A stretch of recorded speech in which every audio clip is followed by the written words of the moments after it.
Our next guest in the closed-door Comey hearing today, joining us tonight, Congressman Matt Gaetz, member of the House Judiciary and Armed Services Committee.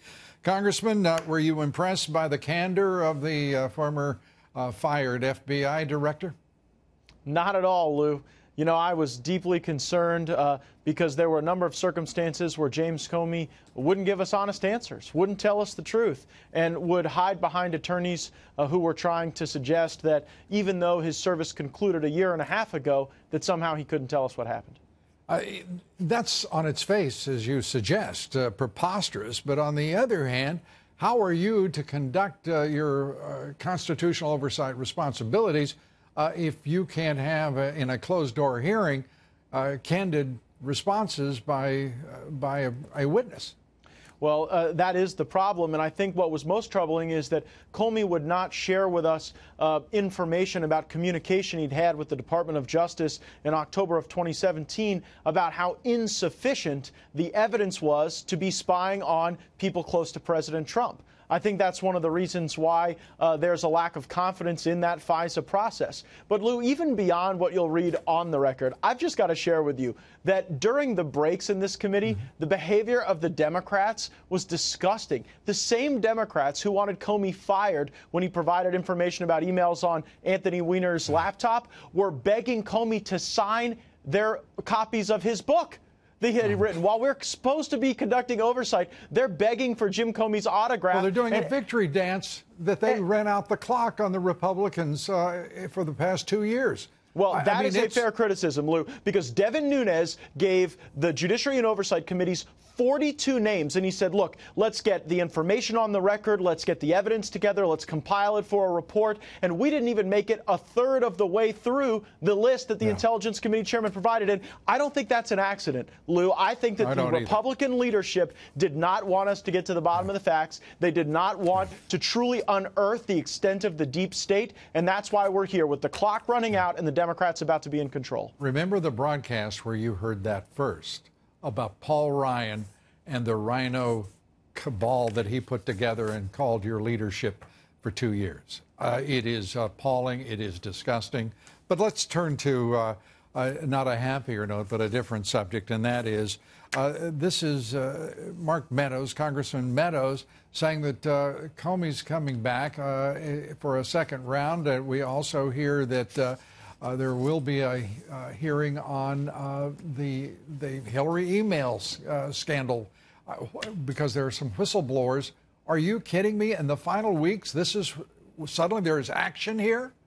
This is like a student being like a D- student for the entire semester, and then at the very end running to the teacher and begging for extra credit to get an A. We should have been doing our job all along. We should have interviewed Rod Rosenstein about wearing a wire on the president. We should have had Loretta Lynch giving truthful testimony about the tarmac meeting. But instead, we slow-rolled. We didn't take the appropriate pace we should have. And now here we are, without the majority, with the Democrats about to be in control. And while I'm pleased that we were able to expose McCabe, expose Peter Strzok and Lisa Page, get people like Jim Baker, pre-step out. Well, McCabe has been referred for criminal prosecution. And look, when we took over... I forgot.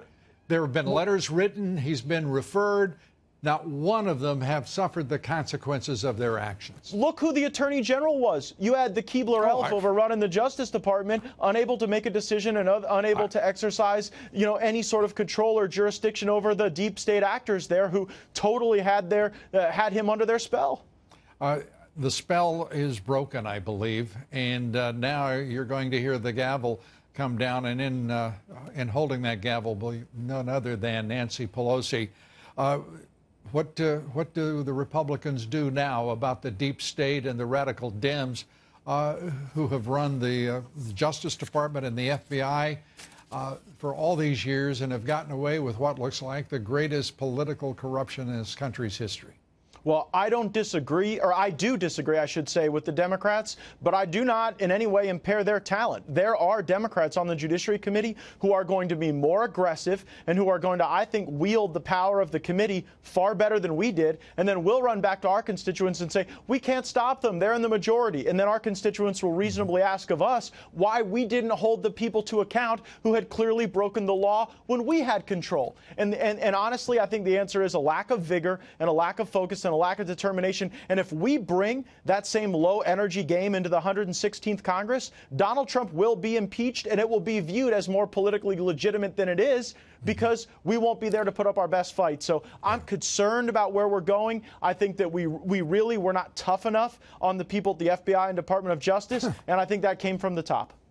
Yeah, I think it came from the top, too. And I think that the shame is that with a president who is so entitled to the support of his party, that the leadership of the House was not worthy of this president, his efforts. Imagine losing 40 seats with the record of this president and his achievements, his successes, his philosophy, and his commitment to the people who put him in office. And, I believe the House got the fate that it earned. And by the way, I think this president is such a fighter that even without the snowflakes of the Republican Party behind him, he will show the Democrats how to fight. And I think you can take that to the bank. And I know he'll have the support of Congressman Matt Gaetz and a lot of others to help him out in the times, no matter how tough. Congressman, it's great to have you with us. We appreciate it.